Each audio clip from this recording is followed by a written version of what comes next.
আশা কৰোঁ আপোনালোকে ঘৰতে বহি অধ্যয়ন কৰি আছে আৰু মই ৰেগুলাৰ ভিডিঅ' দি আছোঁ। মই আপোনালোকক কওঁ যে মই সপ্তাহত দুটাকৈ ভিডিঅ' দি যাম। দুটা ছাবজেক্টৰ, এটা হৈছে বিজ্ঞান আৰু এটা হৈছে ইংৰাজী বিষয়। ইংৰাজী বিশেষকৈ আপোনালোকে গ্ৰামাৰ আৰু আপোনালোকে স্পকেন ইংলিছৰ ওপৰত পাব। আৰু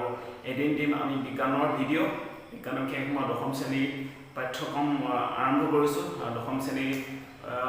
বিজ্ঞানৰ প্ৰথম যিটো চেপ্টাৰটো মই অলৰেডি এটা ভিডিঅ' দিলোঁ আৰু দ্বিতীয়টো ভিডিঅ' লৈ আহিছোঁ আজি। আৰু দ্বিতীয় দিনটোত যিটো দ্বিতীয় দিন হ'ব, সেই দিনটোত সপ্তাহৰ যিকোনো দুটা দিনত দ্বিতীয় দিনটোত মই ইংলিছ গ্ৰামাৰ, ইংৰাজী ব্যাকৰণ আৰু আপোনাৰ বিশেষকৈ স্পকেন ইংলিছ কেনেকৈ ইংলিছত কথা পাতিব লাগে, ভোকেবুলাৰী হওক, প্ৰনাউন্সিয়েশ্যন হওক, এনেকুৱা ভিডিঅ' লৈ আহিম। আশা কৰোঁ আপোনালোকে মোৰ ভিডিঅ'টো আঁকোৱালি ল'ব আৰু এই ভিডিঅ'টো আপোনালোকে আপোনালোকৰ বন্ধু বান্ধৱী ছাত্ৰ ছাত্ৰীসকলৰ লগত শ্বেয়াৰ কৰিব। যিমানে শ্বেয়াৰ কৰিব সিমানে মোৰ চেনেলটো গ্ৰ' হ'ব। আৰু আশা কৰোঁ আপোনালোকে ভালকৈ অধ্যয়ন কৰিব, মোৰ ভিডিঅ' বা উপকৃত হ'ব। তাৰে কামনা কৰি আমি দ্বিতীয়টো আজি ভিডিঅ' আৰু আপোনাৰ বিশেষকৈ ৰাসায়নিক বিক্ৰিয়া আৰু সমীকৰণ আমি পঢ়ি আছিলোঁ। প্ৰথমটো ক্ষমা কৰিব, বৈদ্যুতিক বিসংগতি ঘটাৰ কাৰণে ভিডিঅ'টো অলপ ইণ্টাৰাপ্ট হৈ গ'ল মাজতে। আহক আমি যিটো দ্বিতীয় ভিডিঅ' হয়, দ্বিতীয়টো ভিডিঅ'ত বিশেষকৈ আমি প্ৰথম ভিডিঅ'ত পঢ়ি আছিলোঁ আমি ৰাসায়নিক বিক্ৰিয়া আৰু ইয়াৰ সমীকৰণ। আজি দ্বিতীয় ভিডিঅ'ত লৈ আহিছোঁ আপোনালোকক বুজাব গৈ আছোঁ মই আজি সংযোজন বিক্ৰিয়া, যিটো ইংৰাজীত কম্বিনেশ্যন ৰিয়েকশ্যন বুলি কোৱা হয়। দ্বিতীয়তে আপোনাৰ হৈছে বিয়োজন বিক্ৰিয়া, যিটো আপোনাৰ ডিকম্পজিশ্যন ৰিয়েকশ্যন বুলি কোৱা হয়। 3 নম্বৰ হৈছে অপসাৰণ বিক্ৰিয়া, ডিছপ্লেচমেণ্ট ৰিয়েকশ্যন। ডি অপসাৰণ বিক্ৰিয়া হৈছে ডাবল ডিছপ্লেচমেণ্ট ৰিয়েকশ্যন। নেক্সট বৰ ইম্পৰ্টেণ্ট হয়, বহুত প্ৰয়োজনীয় এটা টপিক হয়, সেইটো হৈছে জাৰণ আৰু বিজাৰণ বিক্ৰিয়া, অৰ্থাৎ ইয়াক ৰেডক্স ৰিয়েকশ্যন বুলি কোৱা হয়। তো আমি আজি ৰেডক্স ৰিয়েকশ্যন নপঢ়োঁ, আজি আমি এইকেইটা বিশেষকৈ সংযোজন আৰু বিয়োজন বিক্ৰিয়াৰ ওপৰত আমি আলোচনা কৰিম। আৰু এই আলোচনাৰ মাধ্যমেৰে আপোনালোকৰ হয়তো উপকৃত হ'ব আশা কৰিলোঁ। তো আহক আমি প্ৰথম টপিকটো যিটো সংযোজন বিক্ৰিয়া, আমি তাৰ মাজলৈ যাওঁ।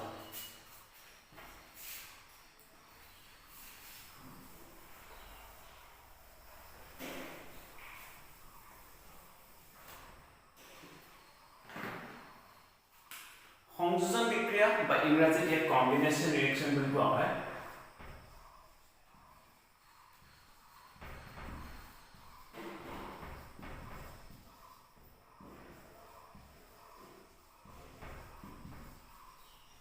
ইয়াৰ ডেফিনেশ্যন যদি সংজ্ঞাটো মই কওঁ, অসমীয়াত মই সংজ্ঞাটো লিখি দিছোঁ, আপোনালোকে জানেই বাৰু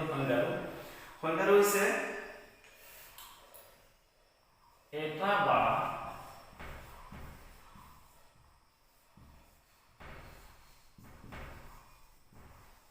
তাতোধিক বিক্ৰিয়ক পদাৰ্থ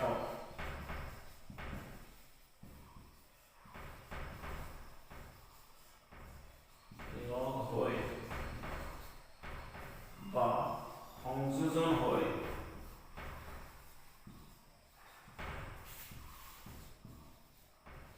এটা মাত্ৰ বিক্ৰিয়াজাত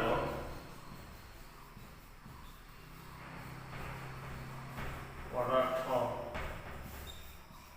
উৎপন্ন কৰিলে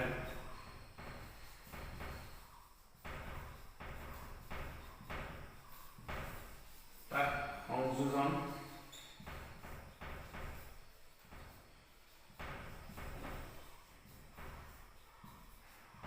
বিক্ৰিয়া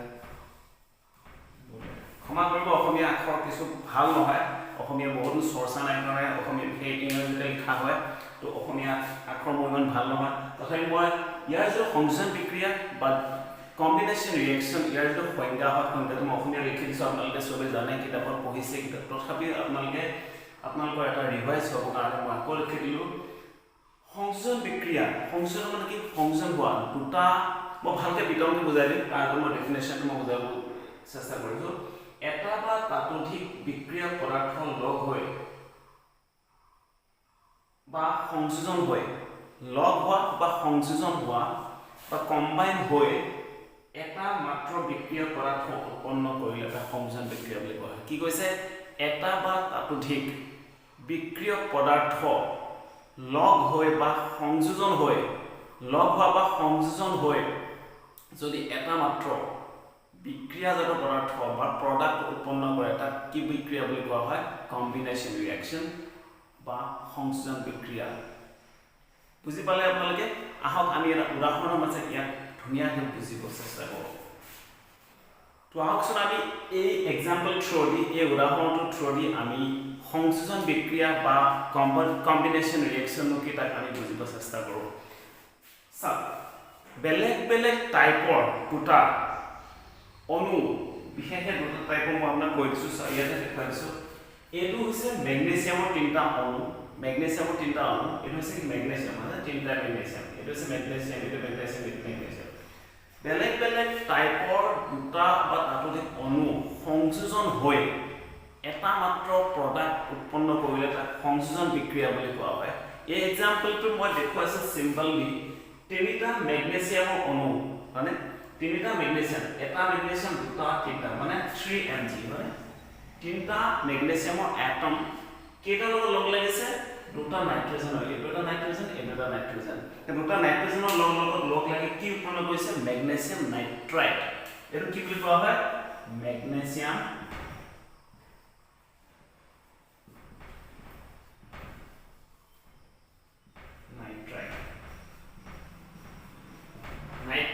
मैग्नेशियम नाइट्राइट तो आमी कम पालो जे दुटा बा तातोधिक eta बा तातोधिक टाइप अणु एसा दुटा अणु আছে सॉरी मैग्नेशियम या केना আছে मैग्नेशियम তিনটা अणु এটো আছে আমি যে টাইপ A বুলি ধৰো এটো টাইপ A বুলি ধৰো আৰু এটো টাইপ B বুলি ধৰো এটোটা কম্বাইন হয় কম্বাইন মানে সংযোজন হয় কি উৎপন্ন কৰিছে এটা প্ৰডাক্ট উৎপন্ন কৰিছে এটো হৈছে For example, A plus B, A to যদি আমি ম্যাগনেসিয়াম ধৰো B to যদি আমি নাইট্ৰোজেন ধৰো আমৰা কি উৎপন্ন কৰিছে এটো ম্যাগনেসিয়াম নাইট্ৰাইট বা এটো আমি ধৰ A plus B এটো C to আমি কি কম ম্যাগনেসিয়াম নাইট্রাইট তো আমি কম পালো যে দুটা বা তাতোধিক অণু বা দুটা বা তাতোধিক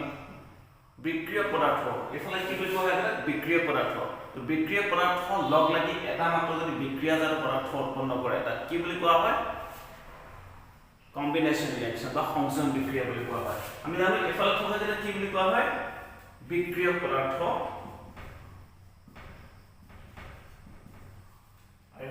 যেটো উৎপন্ন কৰিলে কম্বাইন হৈ সংযোজন হয় ইয়াক কি বুলি কোৱা হয়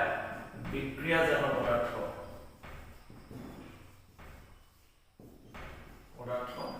इंग्रजीत याक कय रिएक्टेंस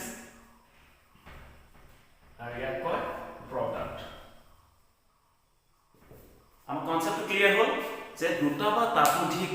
বিক্রিয়ক পদার্থ লগ লাগি এটা মাত্ৰ বিক্ৰিয়াজাত পদাৰ্থ উৎপন্ন কৰিলে তাক সংযোজন বিক্ৰিয়া বুলি কোৱা হয় ফৰ এক্সাম্পল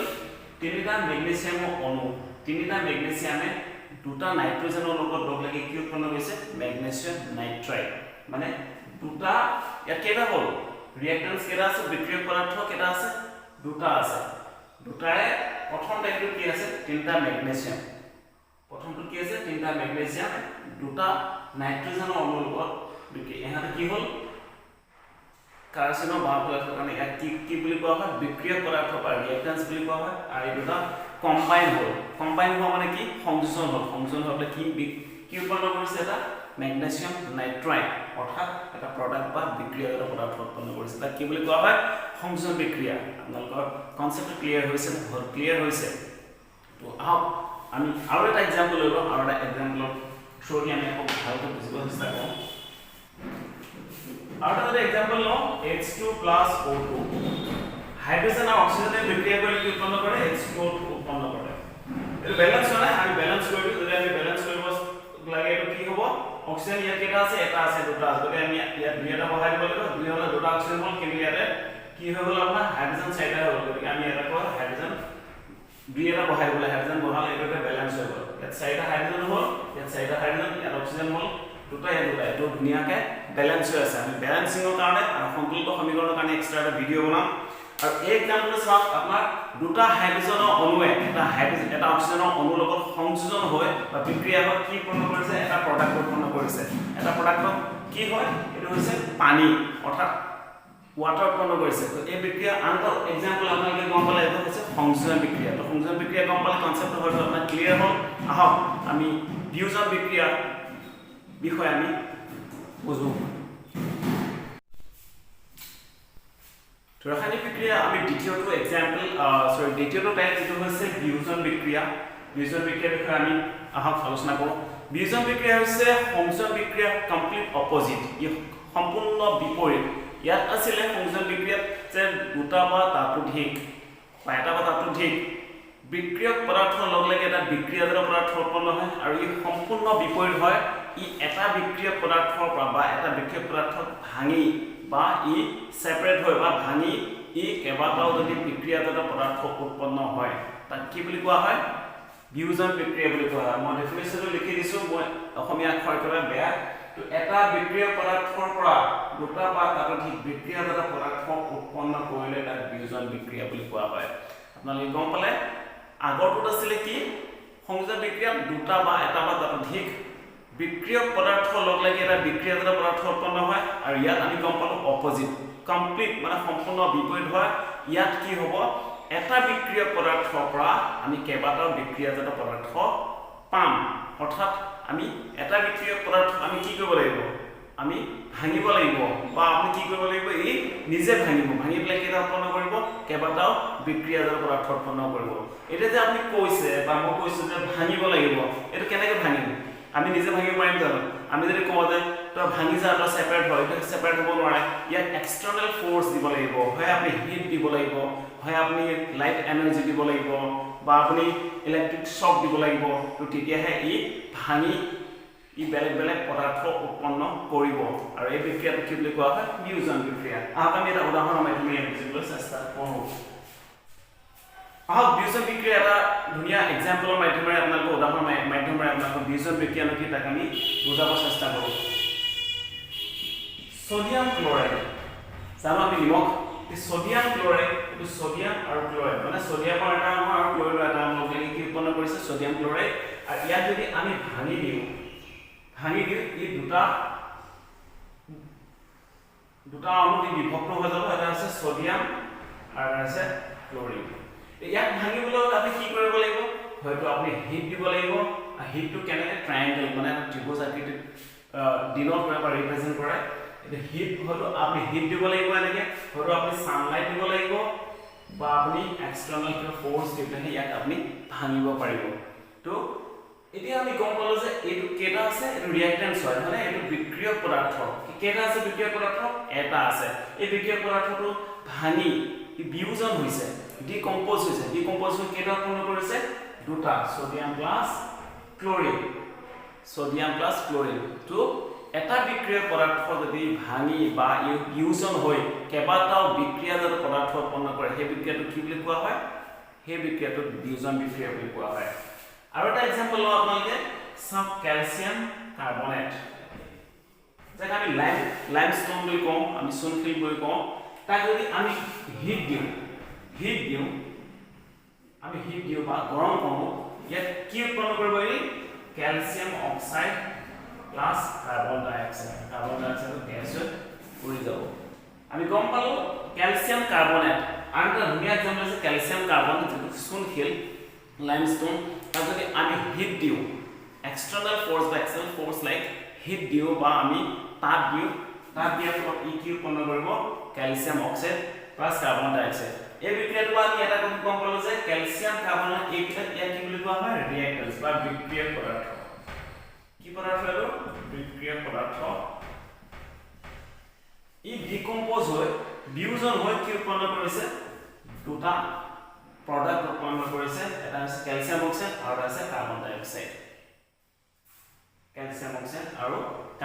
উৎপন্ন কৰিছে তো আপোনালোকৰ হয়তো কনসেপ্ট ক্লিয়াৰ হৈছে বিয়োজন বিক্ৰিয়া গম পালো সংযোজন বিক্ৰিয়া মানে কি এটা বা তাতোধিক বিক্ৰিয়ক পদাৰ্থ লগ লাগি এটা বিক্ৰিয়াজাত পদাৰ্থ উৎপন্ন কৰে হেতু হৈছে সংযোজন বিক্ৰিয়া বা কম্বিনেশন ৰিঅ্যাকশন দুটা বস্তু কম্বাইন হৈ পেলাই এটা প্ৰডাক্ট উৎপন্ন কৰিছে আৰু ডিকম্পোজিশন মানে কি কমপ্লিট বিপৰীত হয় এটা কমপ্লিট বিপৰীত মানে কি ইয়াত কি হয় এটা বিক্ৰিয়ক পদাৰ্থৰ পৰা কেইবাটাও বিক্ৰিয়াজাত পদাৰ্থ উৎপন্ন কৰে তাক কি বুলি কোৱা হয় ডিকম্পোজিশন বা বিয়োজন বিক্ৰিয়া আমি এক্সাম্পল এটা পালো সোডিয়াম ক্লোৰাইড যদি আমি ভাঙি দিওঁ বা এক্সটাৰ্নাল ফোৰ্স দি পেলাই ভাঙা হয় তেতিয়া কি উৎপন্ন কৰিব সোডিয়াম প্লাস ক্লোৰিন সেপাৰেট হৈ যাব ডিকম্পোজ হৈ যাব বেলেগ বেলেগ ই প্ৰডাক্টত ভাগ হৈ যাব দ্বিতীয় এক্সাম্পল ক'লো আপোনাক ক্যালসিয়াম কাৰ্বনেট আমি হিট দিও তাক লাইমস্টোন বুলি কোৱা হয় এই হিট দিলে দুটা প্ৰডাক্ট উৎপন্ন কৰিব এটা হৈছে ক্যালসিয়াম কাৰ্বনেট আনটা হৈছে কাৰ্বন ডাই অক্সাইড আহক ইয়াৰ কেইবাটাও টাইপ আছে বিয়োজন বিক্ৰিয়া বা ডিকম্পোজিশন ৰিঅ্যাকচনৰ কেইবাটাও টাইপ আছে সেই টাইপ কিটা আমি বুজিব চেষ্টা কৰো এই ভিডিওতে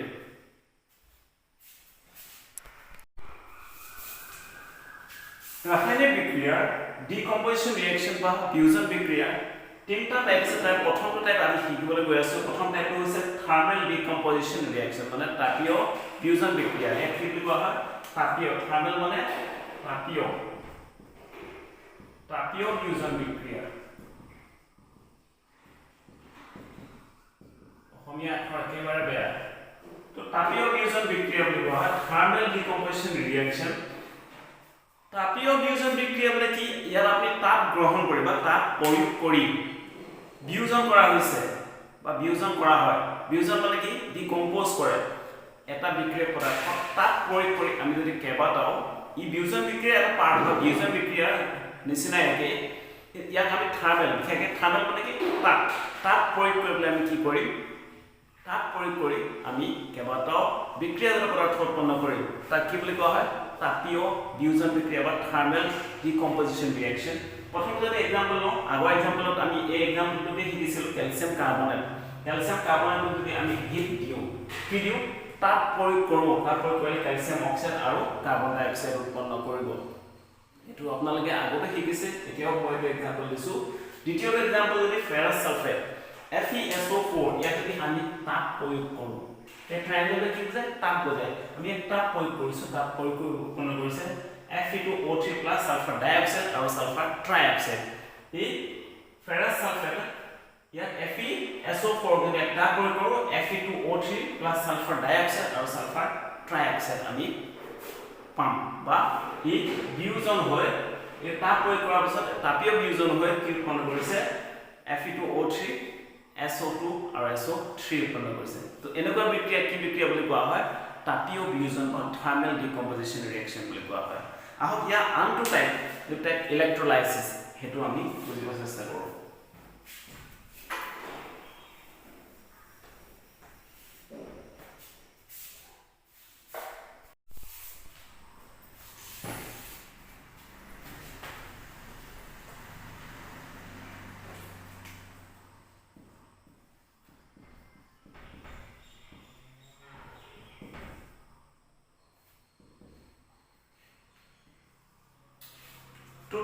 বিয়োজন বিক্ৰিয়াৰ দ্বিতীয়টো টাইপ হৈছে এটো হৈছে ইলেক্ট্ৰোলাইসিস মানে কি কিছুমান পদাৰ্থ এনেকে কম্বাইন হৈ থাকে বা ইহঁতৰ মাজত এনেকুৱা এটমবিলাকৰ মাজত এনেকুৱা এট্ৰাকচন থাকে আৰু ইহঁতৰ ৰাসায়নিক বান্ধনীৰ দ্বাৰা হয়তো কেমিকেল বন্ডিঙৰ দ্বাৰা এনেকুৱা বান্ধ খাই থাকে তাক আমি ডিকম্পোজ কৰিব নোৱাৰো আৰু এই যে ডিকম্পোজ কৰিব নোৱাৰো যিবোৰ ৰিঅ্যাক্ট্যান্ট বা যিবোৰ বিক্ৰিয়ক পদাৰ্থ হেবক আমি এক্সটাৰ্নাল ফোৰ্স দি আমি তাক ডিকম্পোজ কৰিব লাগিব আৰু হেবো কেনেকৈ কৰিম আমি ইলেক্ট্ৰোলাইসিস এটো electro means electrical energy lysis means to break down মানে electro means electrical energy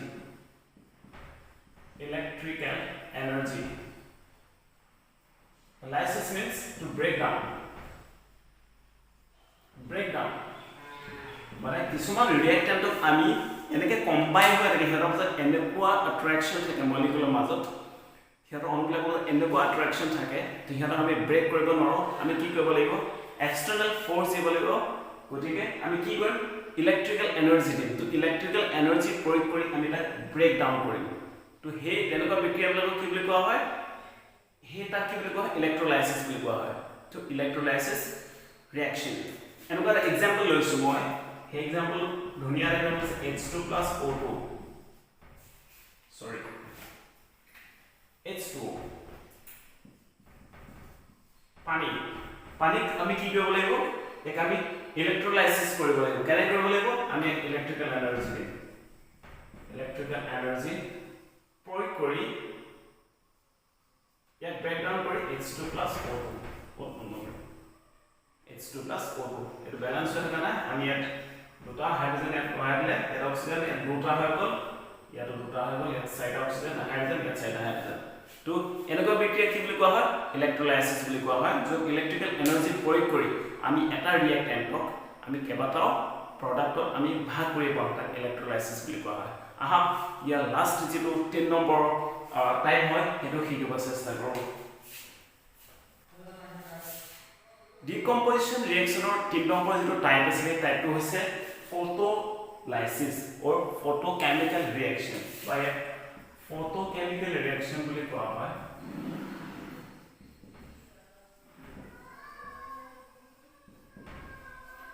photo means কি আপোনালোকে জানে photo মানে হৈছে লাইট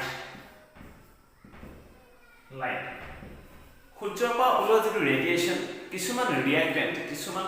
বিক্ৰিয়ক পদাৰ্থ যেতিয়া আপুনি সূৰ্যৰ পোহৰ পায় তেতিয়া হি ব্ৰেকডাউন হয় বা হি তেতিয়া ডিকম্পোজ হয় তো এটো আপোনালোকৰ নেচাৰেল লাইট হ'ব পাৰে সূৰ্যৰ পোহৰ যেটো ৰেডিয়েশন হয় আল্ট্ৰাভায়োলেট ৰে হয় যেটো বা আপোনালোকৰ টিউব লাইট হ'ব পাৰে যেটো লাইট হয় হে লাইটৰ প্ৰভাৱত আহিলে হি ব্ৰেকডাউন হয় বা হি ডিকম্পোজ হয় তেতিয়া হে বিক্ৰিয়া আপোনালোকক কি বুলি কোৱা হয় ফটোলাইসিস বুলি কোৱা হয় ফটো মানে হল লাইট লাইসিস মানে হৈছে টু ব্ৰেক ডাউন মানে হিহঁতে লাইট এনাৰ্জি বা লাইট ৰেডিয়েশনৰ প্ৰভাৱত আহি হিহঁতে ব্ৰেক ডাউন হৈছে বা ডিকম্পোজ হৈছে এবোৰ বিক্ৰিয়া কি বুলি কোৱা হয় ফটোলাইসিস কেমিক্যাল ৰিয়েকচন বুলি কোৱা হয় কিছুমান বস্তু আপোনালোকে হয়তো মন কৰিছে আপোনালোকে দৱাই মানে ঔষধ আনিছে ঘৰলৈ ঔষধ আনে তাৰ যেটো সিৰাপ হয় কফ সিৰাপ বা যিকোনো সিৰাপ লিকুইড ফৰ্মত থকা তাত লিখা থাকে যে আপনি সূৰ্যৰ পোহৰ এটো এটা নৰমাল টেম্পাৰেচাৰ ৰাখিবলৈ ঠাণ্ডা জায়গা ৰাখিব দিয়ে এটো সূৰ্যৰ পোহৰ বা এনেকুৱা পোহৰ ৰাখিব নিদিয়ে কিহৰ কাৰণে যেটো কফ সিৰাপ আনিছে আপুনি হে কফ সিৰাপটো বা লিকুইড ফৰ্মত থকা যেটো আপনি সিৰাপ হয় এই সিৰাপটো ফটো মানে লাইটৰ প্ৰভাৱত আহিলে কি ব্ৰেকডাউন হৈ বেলেগ এটা বস্তু উৎপন্ন কৰিব পাৰে এই কাৰণে এটো keep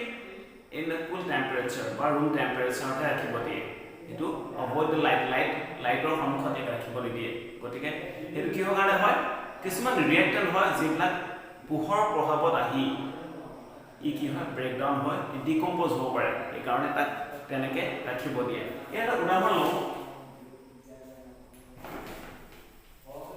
photochemical reaction of example is HCl silver chloride HCl ইয়াত যদি আমি আল্ট্রাভায়োলেট রে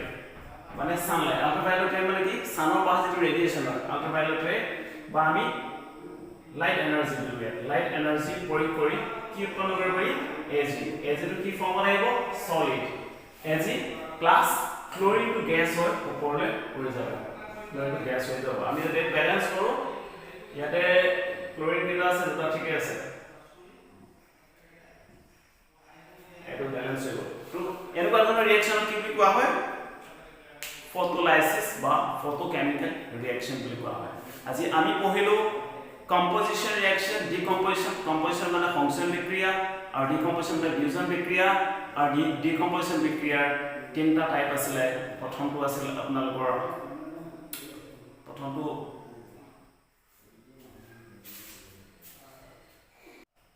তো আজি আমি বহুতখিনি আলোচনা কৰিলো বিশেষকৈ আমি তিনটা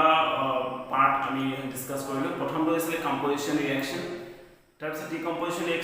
ৰিয়েকচন মানে সংশ্লেষণ বিক্ৰিয়া তাৰপিছত ডিকম্পোজিশন ৰিয়েকচন বিয়োজন বিক্ৰিয়া আৰু বিয়োজন বিক্ৰিয়াৰ তিনটা টাইপ আমি পঢ়িলো এটা আছে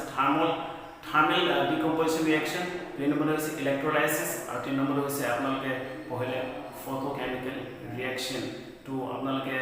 হয়তো বহুত কনসেপ্ট ক্লিয়াৰ হৈ গ'ল বিশেষকৈ আপুনি কেমিক্যাল ৰিয়েকচনৰ এই টাইপকেইটাৰ ওপৰত আশা কৰোঁ ভিডিঅ'টো চাই ভাল পালে যদি ভাল পালে প্লিজ লাইক শ্বেয়াৰ সাবস্ক্ৰাইব কৰিব ছাত্ৰ ছাত্ৰীসকলৰ মাজত বন্ধু বান্ধৱীসকলৰ মাজত আৰু সাবস্ক্ৰাইব কৰিব নাপাহৰিব থ্যাংক ইউ ফৰ ওয়াচিং বহুত বহুত ধন্যবাদ